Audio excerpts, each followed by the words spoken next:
that question.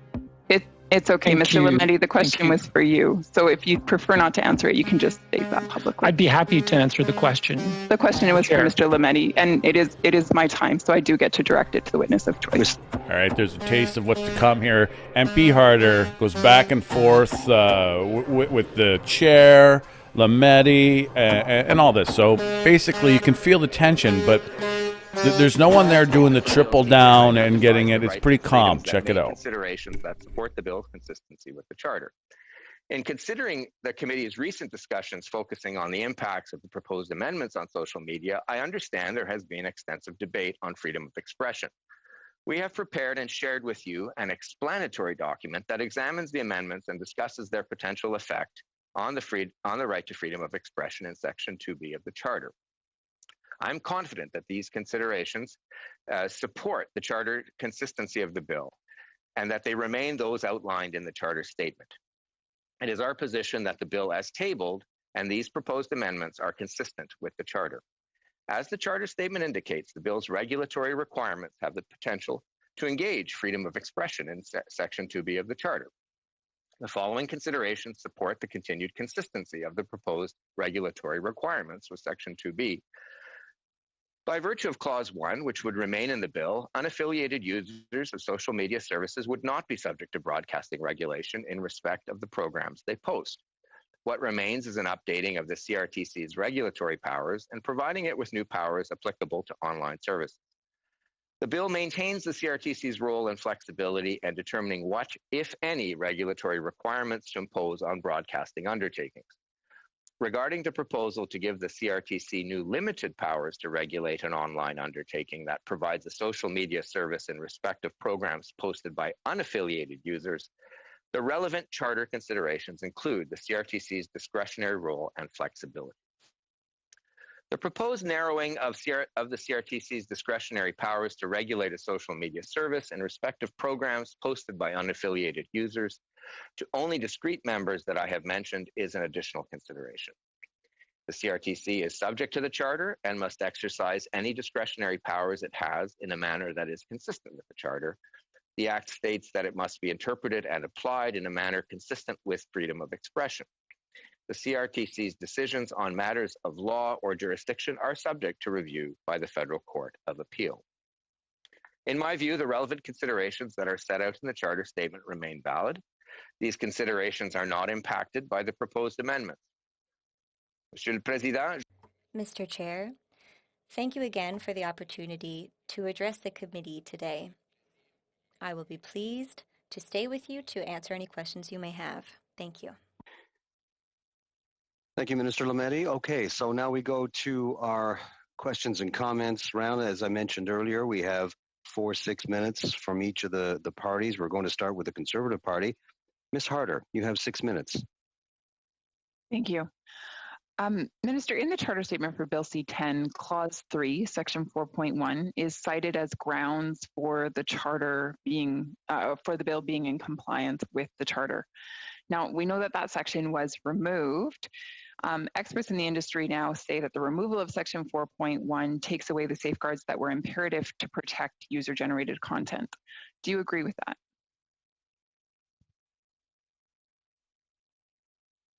I thank you for the question. As I said in my opening remarks, I'm not going to give legal advice. That is not part of my role as Minister of Justice. I don't give legal advice to committees.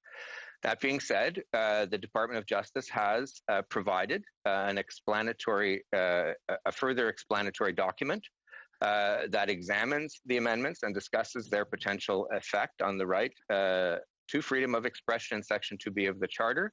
And as I said in my opening remarks, I'm confident that the conclusion of that explanatory document is that the bill remains consistent, Minister, and the original Charter statement has not changed as a result. Okay. So what's interesting to me, and I appreciate that you're calling it an explanatory document because it's not a new Charter statement. So thank you for acknowledging that. It is simply an explanatory document. And this committee did request a Charter statement. So we'll get to that later. But Minister, my question for you is this. In the explanatory document, there's no acknowledgement of 4.1 being taken out. Why?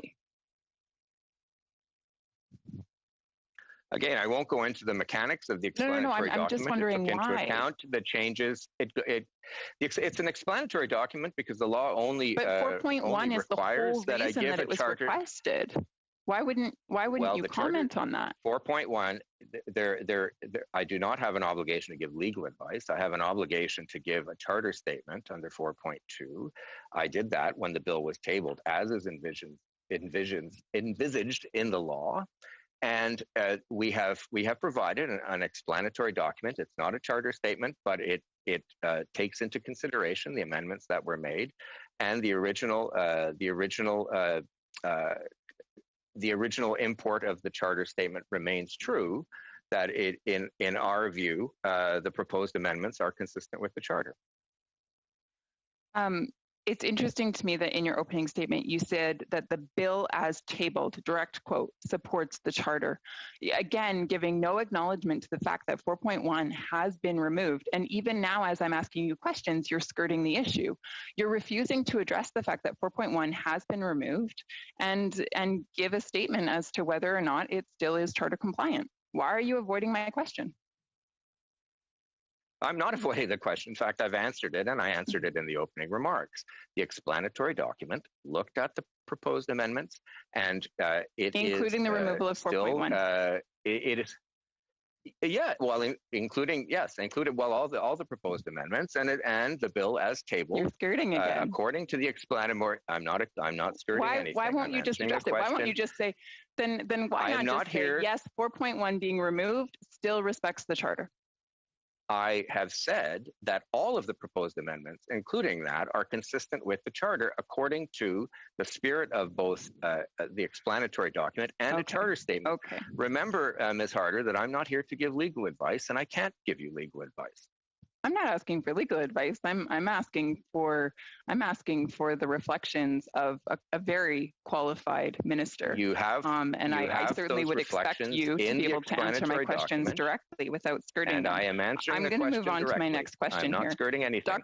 Dr. Geist makes it very clear. He says there is simply no debating that by removing section 4.1, the bill now applies to user-generated content, since all audio-visual content is created as a program under the Act. Do you agree with that? Is that a correct statement? Well, I believe you're quoting Professor Michael Geist is the proper pronunciation, and I will defer to my colleague, Minister Guilbeault, to answer that question. It's okay, Mr. Lametti, the question was for you. So if you'd prefer not to answer it, you can just state that publicly. I'd be happy to answer the question. The question was for Mr. Lametti, and it is my time, so I do get to direct it to the witness of choice.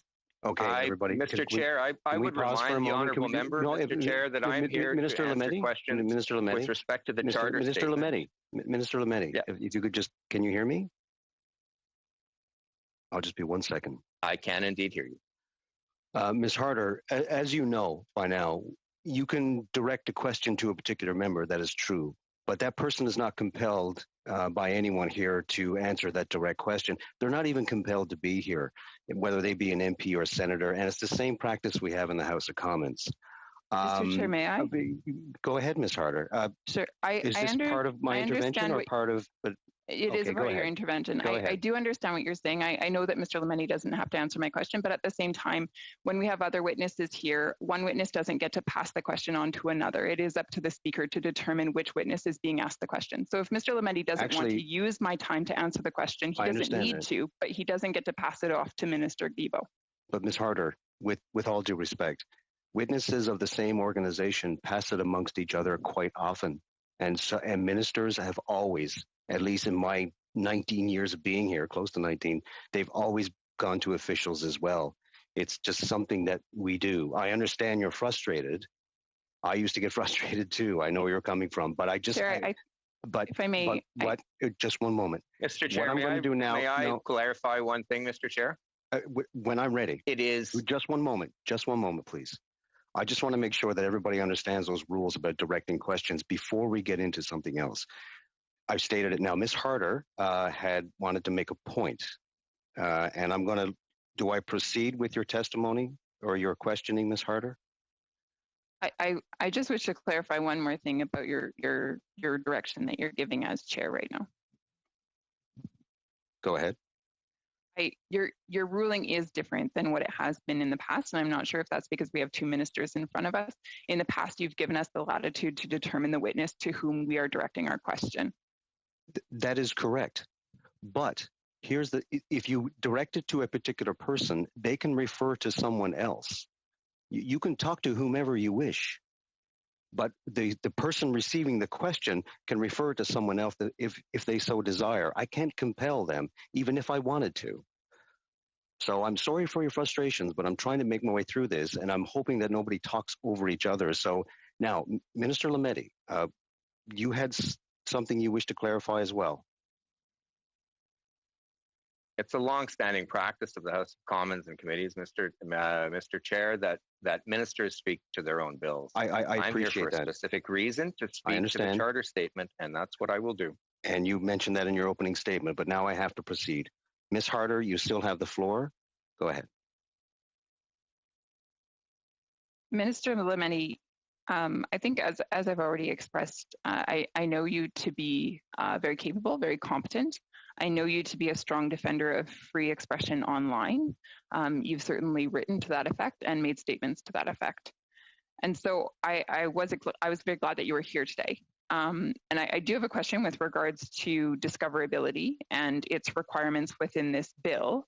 Again, Dr. Geist, he said that in his view, the prioritization or deprioritization of speech by the government through the CRTC necessarily implicates freedom of expression. Based on the charter statement that you produced, would you agree with that? As I have stated, the conclusion in both the charter statement and the explanatory document is that the bill is consistent with the charter. If you have a question on the applicability or a particular point of interpretation in the proposed bill, I will turn over the floor to Minister Guilbeault. I have a question with regards to the charter. So as to whether or not Section 2B of the charter is actually held up by this bill. So let me explain further. If I go to an art exhibition owned by a private individual, I expect to walk in and for the art to be curated for me. Some artists are going to be given the front room, other artists are going to be given a back room. The curators are going to choose which paintings come first and which are towards, maybe the end of the exhibition. That curation is expected because I'm going into a private gallery and they've offered to do that for me. At the same time, however, if the government was to come in and dictate to that gallery how the art should be hung or where it should be hung or which artist should be promoted, that is censorship in its finest. The same thing is happening on our social media platforms with Bill C-10. How does that fit within Section 2B of the Charter to have what we post online carefully curated and censored by a government arm, the CRTC? As I had mentioned in my opening statement, both the charter statement and the explanatory document looked at the various provisions of Bill C-10 and found that Section 2B might be engaged, but there were various reasons given, which I outlined in my opening, to conclude that this was in conformity with freedom of. That this was in conformity with Section 2B of the Charter. Again, if there's a substantive application question, I will turn it over to Minister Guilbeault.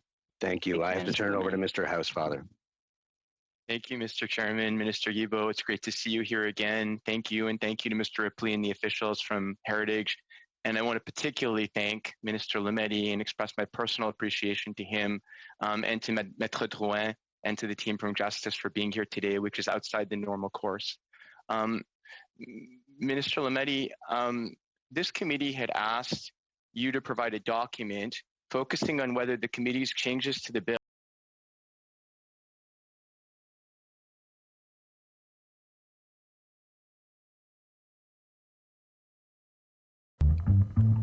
Don't forget to like, dislike, subscribe, and comment. Safe Space Cafe. And always, have a good day.